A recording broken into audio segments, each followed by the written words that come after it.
Նա նստեց անծանոթի մեքենան եւ անհետացավ։ 2026 թվականի հուլիսի 21-ին ժամը 15:17-ին 14-ամյա մի աղջիկ դուրս եկավ դպրոցից եւ անհետացավ առանց հետքի։ Ոստիկանությունը որոնում էին նրան, բայց ոչ մի հետք չունեին։ 9 ամիս անց խորհրդավոր դեպքը հանկարծակի ինքն իրեն բացահայտվեց, ցնցելով ամբողջ Ամերիկան։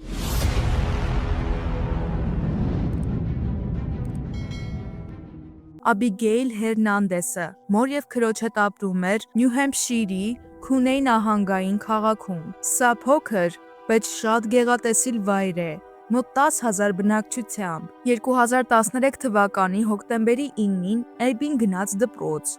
3 օր անց աղջիկը պատրաստվում էր նշել իր 15-րդ տարեդարձը։ Տնային աշխատանքն ավարտելուց հետո նա պատրաստվեց տուն գնալ։ Նրա մայրը Զինիա Հերնանդեսը այդ օրը տանն էր։ Պատուհանից նա նկատեց դպրոցական ավտոբուսը, որը դպրոցից հետո աշակերտներին տուն էր տանում, բայց Էբին դրա մեջ չէր։ Սկզբում նրա մայրը որևէ տարօրինակ բան չէր կասկածում։ Աղջիկը կարող էր զբոսանքի գնալ ընկերների հետ կամ ոտքով տուն գնալ։ Քիչ հետո մայրը հաղորդագրություն ուղարկեց, հարցնելով արդյոք ամեն բան կարգին է։ Պատասխան չեղավ։ Մայրը սկսեց անհանգստանալ, որոշեց գնալ դպրոց եւ պարզել, թե որտեղ է իր դուստրը։ Տեղ հասնելուն պես խոսեց ուսուցիչների հետ եւ պարզեց, որ գրադարանավարուհին տեսել էր Էբիին դպրոցից դուրս գալիս։ Սակայն աղջիկը չէր պատասխանում ոչ հաղորդագրությունների, ոչ էլ զանգերի։ Մայրը սկզբում մտածեց, թե Էբիին հնարավոր է մեքենայով հարվածել են եւ նա վնասվածք է ստացել։ Կինը զանգահարեց հիվանդանոց, բայց դուստրը այնտեղ էլ չէր։ Մայրը սկսեց ինքնուրույն փնտրել դստերը եւ նույն երեկոյան կապվեց ոստիկանության հետ։ Հետաքննիչները սկզբում ենթադրեցին, որ Էբին պարզապես հեռացել էր տնից ընտանեկան խնդիրների պատճառով, չնայած մոր առարկություններին, որ ինքն ու դուստրը հիանալի հարաբերություններ ունեն, ոստիկանությունը ընտրեց այս ուղին։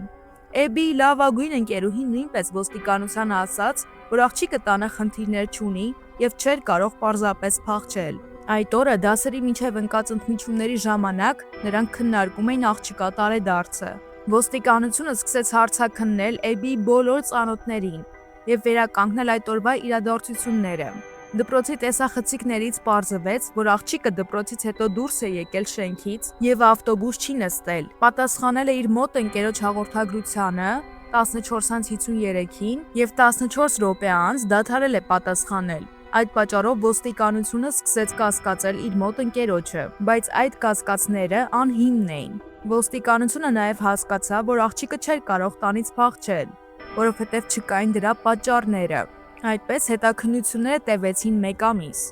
Վշտի պատճառով աղջկա մայրը դադարել էր ստուգել իր փոստարկղը, ինչի համար հետագայում զղջաց։ Կար մի նամակ Էբիից։ Նամակն ուղարկվել է աղջկա անհետացումից 13 օր անց։ Դրա բովանդակությունը հիացրեց մորը, բայց նաև մի շարք հարցեր առաջացրեց։ Ահա թե ինչ էր գրված այնտեղ։ Սիրելի մայրիկ, այնպես եմ կարոտում քեզ եւ սիրում եմ քեզ ավելի շատ, քան դու կարող ես պատկերացնել։ Կներես, որ դա արեցի։ Ես ողջ եմ։ Կարոտում եմ քեզ մայրիկ, բայց չեմ ասի քեզ, թե որտեղ եմ։ Դատաբժշկական փորձագետները ուսումնասիրեցին թղթի վրա գտնվող ԴՆԹ-ն եւ հաստատեցին, որ նամակը գրել էր Էբին։ Նրա մայրը նույնպես պնդում էր, որ տեքստը գրել է իր դուստրը, սակայն բովանդակությունն ինքնին լիովին անտրամաբանական էր։ Այնուհետև մայրը խոստովանեց, որ Էբիին ստիպել են գրել այս տողերը։ Ոստիկանությունը եւս 1 ամիս սպասեց նախքան նամակը հրապարակելը։ Նրանք կարծում էին, որ դրա գրության հրապարակայնորեն բացահայտումը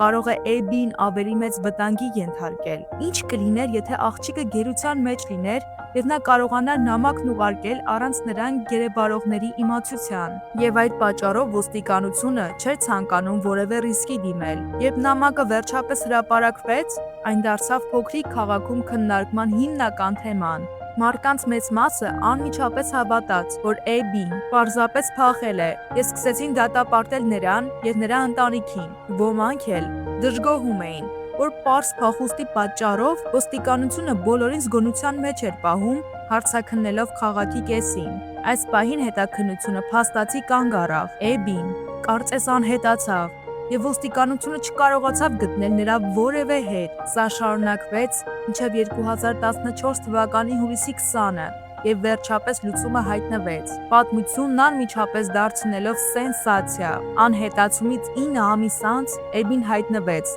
նրա տան շեմին։ Եթե կարծում եք, որ աղջիկն իսկապես փախել է, միշտ ապեք եզրակացություններ անել։ Տուն հասնելով, որտեղ նրան դիմավորեց ցնցված մայրը, Էբին ասաց նրանց, որ իրեն առևանգել էին։ Այն ճակատագրական օրը, երբ աղջիկը անհետացավ, նա դպրոցից տուն էր վերադառնում ոտքով։ Ինչ որ պահի մեքենա կանգ առավ աղջկա մոտ, եւ վարորդը առաջարկեց նրան մեքենայով գնալ։ Էբին համաձայնվեց, քանի որ նա արդեն հոգնած էր եւ նոր կոշիկներից ոտքերի վրա բշտիկներ ուներ։ Սկզբում ամեն ինչ լավ էր։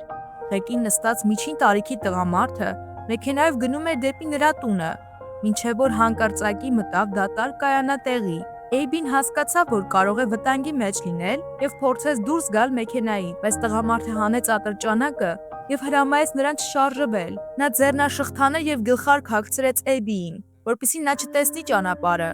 ապա մեքենայով հեռացավ անհայտ ուղղությամբ։ Ամբողջ ճանապարհին Էյբին փորձում էր համոզել անծանոթին, որ իրեն բաց թողնի։ Աղջիկը խոստացավ ոչ մեկին չպատմել պատահածի մասին, բայց անծանոթը շարունակեց վարել ճանապարհը, մինչև հասցրեց աղջկան տուն, որը գտնվում էր քաղաքից 30 մղոն հեռավորության վրա։ Այնտեղ նա Էյբիին փակեց մեծ մետաղական տարայի մեջ, որը վերածվել էր սենյակի։ Այնուհետև առևանգողը նրան հատուկ վզնոց հագցրեց եւ բացատրեց աղջկան, որ ամեն անգամ, երբ նա փորձի գոռալ, նրան տոկի կենթարկի։ Նա նաև նշեց, որ տարայի դուռը միացված էր մեխանիզմի, որը կայրեր շուրջը ամեն ինչ, եթե որևէ մեկը փորձեր փրկել Էբիին։ Այդ ժամանակվանից ի վեր աղջիկը գերի էր եւ ենթարկվում էր կանոնավոր բռնության։ Առաջին իսկ օրերից նա որոշեց ձեռք բերել առևանգողի վստահությունը, որպեսզի ազատության հնարավորություն ունենա։ Նա անընդհատ ասում էր, որ ոչնչի համար չի մեղադրում նրան եւ հասկանում էր նրա դրդապատճառները։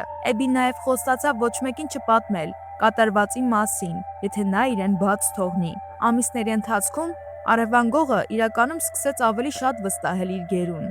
եւ աստիճանաբար տարայից հանեց Էբիին դեպի իր տուն, որտեղ տղամարդը կեղծ փողեր էր տպում։ Ահա թե ինչպես էր նա ապրուստ վաստակում։ Եվ որոշակի պահից սկսած Էբին առևանգողի խնդրանքով սկսեց օգնել իրեն այդ հարցում։ Ժամանակի ընթացքում տղամարդը գնալով պակաս զգոն դարձավ։ Նա սկսեց հավատալ, որ Էբին երբեք չի փորձի փախչել եւ որ նա նույնիսկ վայելում էր իր հետ ժամանակ անցկացնելը։ Դրա պատճառով մի օր նա թույլ տվեց իր առաջին լուրջ սխալը։ Առևանգողը Էբին մի քանի խոհարարական գրքեր տվեց, որպեսզի նա կարողանա խոհարարություն սովորել։ Նրանցից մեկն ասաց. Նաթանիել Քիբիի սեփականությունը։ Ապա Էբին հարցրեց, թե ով է այդ Քիբին։ Առևանգողը գունատվեց եւ դողացող ձայնով ասաց. Որտեղից գիտես իմ անունը։ Այդ պահից սկսած նա գիտեր իր առևանգողի անունը։ Չնայած դա չօգնեց նրան փախչել։ Այս պատմության ավարտը բավականին անսպասելի էր աղջկա համար։ Մի օր Քիբին պարզապես նրան մեքենայի մեջ դրեց, տարավ իր հայրենի քաղաք եւ իջեցրեց այնտեղ, իր տան փողոցում։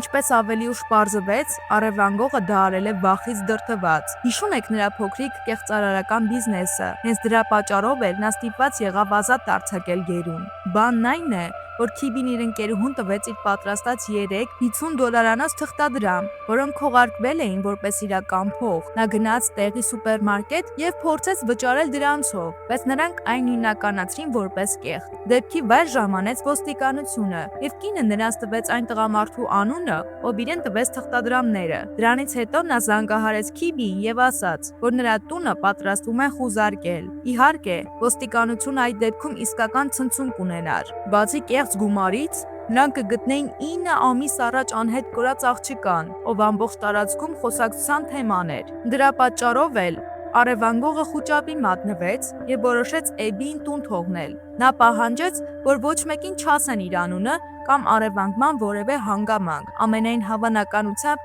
եթե աղջիկը չարժանանար նրա վստահությանը, նա կորոշել ազատվել նրանից այլ կերպով։ Սկզբում աղջիկը հրաժարվեց խոսել ոստիկանության հետ։ Նա նույնիսկ մորը չպատմեց պատահածի մանրամասները։ Միայն 1 շաբաթ անց Էբին վերջապես որոշում կայացրեց եւ անվանեց իր առևանգողի անունը։ Հատուկ նշանակության ջոկատը ներխուժեց Քիբիի տուն եւ ձերբակալեց նրան։ Արևանգողի դատավարությունը ձգձգվեց մի քանի տարի։ 2016 թվականին նա մեղավոր ճանաչվեց եւ դատապարտվեց 45-ից 90 տարվա ազատագրման։ Քիբին առևանգման պահին 34 տարեկան էր, այսպիսով նա իր կյանքի մեծ մասը, կարելի է ասել ամբողջ կյանքը, կանցկացնի ճաղերի ետևում։ Էբին նույնպես ներկա էր դատավարությանը։ Այնտեղ նա նշեց, որ չնայած Քիբիի կողմից իրեն պատճառված բոլոր սարսափներին, նա ներում է նրան։ Աղջիկը ասաց, որ տեղի ունեցածը ստիպեց իրեն նորովի գնահատել իր կյանքն ու ազատությունը։ Էբին եւ նրա ընկերը այժմ երեխա են մեծացնում։ Նա շարունակում է ապրել իր կյանքը լիարժեք, չնայած այն ամենին, ինչի միջով անցել է։ Նրա պատմությունը հստակ ցույց է տալիս, որ մարդը կարող է դուրս գալ ամենասարսափելի իրավիճակներից, եթե ձգտի դրան։ Առաջատար քրեական հոգեբանները Էբիի վարքագիծը որպես օրինակ են բերում առևանգման ժամանակ պահվածքի համար։ Ի վերջո, աղջիկն արեց ամեն ինչ անհրաժեշտ էր իր կյանքը փրկելու համար։ Չնայած այս իրադարձությունները անջնջելի հետք թողեցին նրա վրա, բայց նա շարունակում է ապրել եւ սիրել այս կյանքը։ Դե ինչ, այսօրվա համար այսքանը։ Շնորհակալություն, որ դիտեցիք մինչև վերջ։ Մինչ նոր հանդիպում։